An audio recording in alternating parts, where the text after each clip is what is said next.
C'était, ça a été une amitié tout d'abord, parce que je pense qu'il faut avoir une certaine connivence avec quelqu'un pour... on a eu une connexion réelle. Et c'est vrai qu'au début, j'en ai beaucoup souffert de ne pas avoir fait une école d'art ou une école de photographie, parce que je trouvais que j'étais beaucoup plus faible que les autres et qu'il me manquait beaucoup de choses. Mais après, je m'en suis rendu compte que j'avais un rapport à la réalité qui était beaucoup plus fort, parce que j'ai appris en travaillant. Et j'ai appris en voyant cette photographe travailler, donc le rapport à la réalité était très fort. Mais c'est vrai que ce que je trouve aujourd'hui le plus intéressant, c'est que je n'ai pas été formatée par une école. C'est ce rapport à l'artiste, au disciple. Après, la difficulté, c'est de pouvoir tuer le maître parce que c'est de le surpasser d'une certaine manière. Mais je trouve que c'est beaucoup plus intéressant parce que on a plus de liberté pour se trouver, se chercher et créer son propre langage. Il y a moins de compétition dans les autres. Je trouve que l'école peut parfois apporter un manque d'assurance, en fait, parce on a beaucoup de... Et dans les écoles, je trouve que ceux qui enseignent, c'est ceux qui n'ont pas réussi à être artistes. Donc c'est pas ces gens-là qui vont t'inspirer. Et c'est pas les gens qui vont être le plus motivants, alors que d'être avec un artiste comme Vanina, étant donné qu'elle était successful, qu'elle avait du succès, elle me donnait envie d'avoir autant de succès qu'elle. Oui, parfois l'école. Après, j'ai beaucoup de lacunes techniquement parce qu'il y a cette technique qui me manque et parfois c'est beaucoup plus lent parce que je dois apprendre. Je suis en constance apprentissage, mais en tout cas, je sais que pour développer mon propre langage, ça a été beaucoup mieux que d'être seule et vouée à moi-même.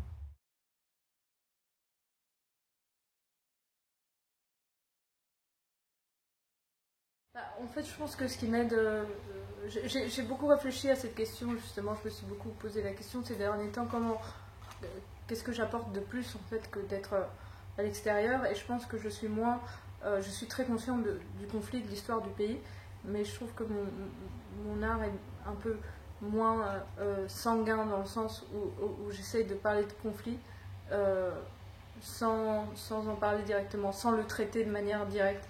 Et je trouve que l'art aujourd'hui en Colombie, en tout cas, ça se décampe un peu ces derniers temps.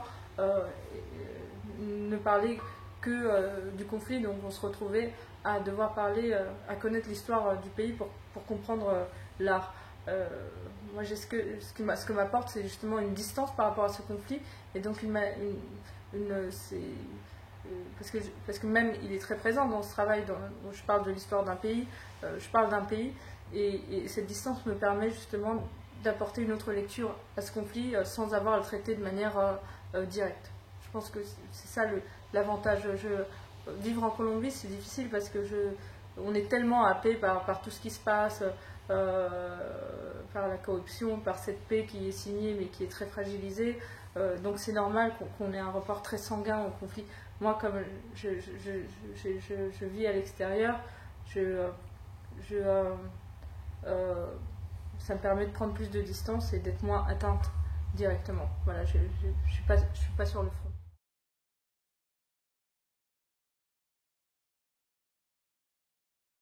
Je m'intéresse aux histoires et aux histoires de vie avant tout. Donc le voyage, c'est cette découverte, c'est la découverte des histoires et c'est la curiosité qui m'emmène à voyager. Donc j'adore, je suis très curieuse de la vie des autres, en fait, parce que je me découvre aussi à travers les histoires et la vie des autres. Donc le voyage, c'est cette découverte, qu'elle peut être géographique ou pas, finalement. Mais je m'intéresse aux histoires, je suis fascinée par l'histoire des autres. Donc c'est vraiment pour moi, c'est mon art avant tout, c'est les émotions et c'est la vie et c'est le vécu. Le concept vient après. Le concept, pour moi, c'est trop intellectualisé des émotions. J'aime pas intellectualiser les choses. Je trouve que c'est la vie qui compte, c'est les émotions avant tout.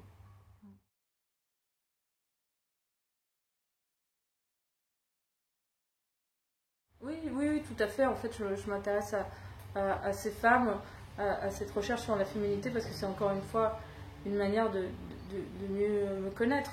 Parce que de travailler, de de mettre en jeu, de questionner la moralité sur la féminité, sur la femme, les jugements sur la femme, qu'est-ce que la beauté aujourd'hui, qu'est-ce que la sexualité aujourd'hui, toutes ces questions que je me pose aujourd'hui, qu'est-ce qu'être une femme.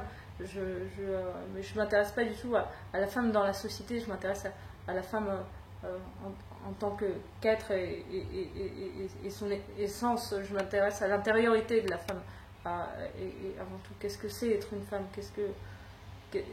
aujourd'hui, c'est pour ça que je parle beaucoup de cet écrivain Lucie Irigaray, parce que je m'intéresse plus à la femme comme sujet philosophique, comme une exploration philosophique que comme un sujet de société. Ça ne m'intéresse pas de parler de la femme par rapport à la société. Au contraire, je trouve que c'est de diminuer la femme. Non, c'est qu'est-ce qu'on est, qu'est-ce que ça veut dire être femme aujourd'hui simplement, dans le monde, dans l'univers.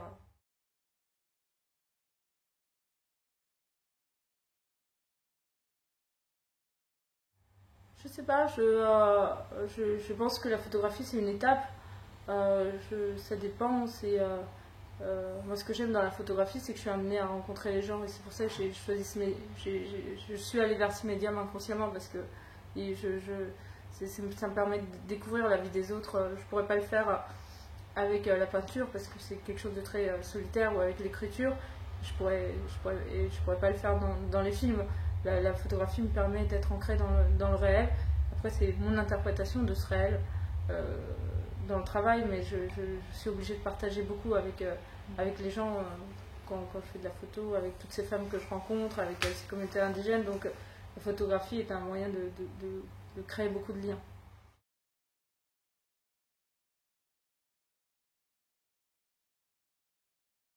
Bah, de toute façon, la mise en scène, c'est quelque chose de très subjectif parce que je trouve que quand on fait du documentaire, c'est un point de vue. Est-ce que ce point de vue et ce regard sur ce sujet n'est pas déjà de la mise en scène? Donc, qu'est-ce que ça veut dire la mise en scène? Je pense qu'il n'y a pas de vraie réalité. C'est juste des questions qu'on pose, des questionnements qu'on se pose sans apporter de réponse parce que je n'ai pas l'ambition d'apporter une réponse sur les sujets que je travaille. C'est plutôt me poser des questions et remettre en cause certaines choses, certains thèmes qui m'intéressent. Et je pose des questions et j'ai cette responsabilité dans mon art, en tout cas, de vouloir poser ces questions puisque je travaille sur la vie des autres. Donc je le prends vraiment au sérieux parce que j'utilise la vie des autres pour raconter des choses. Donc c'est une grande responsabilité, en tout cas dans ma manière de faire mon travail. Donc c'est pas voilà, c'est pas quelque chose d'égocentrique ni de personnel. Je prends vraiment au sérieux cette question d'utiliser la vie des autres pour raconter des choses. Donc de rien.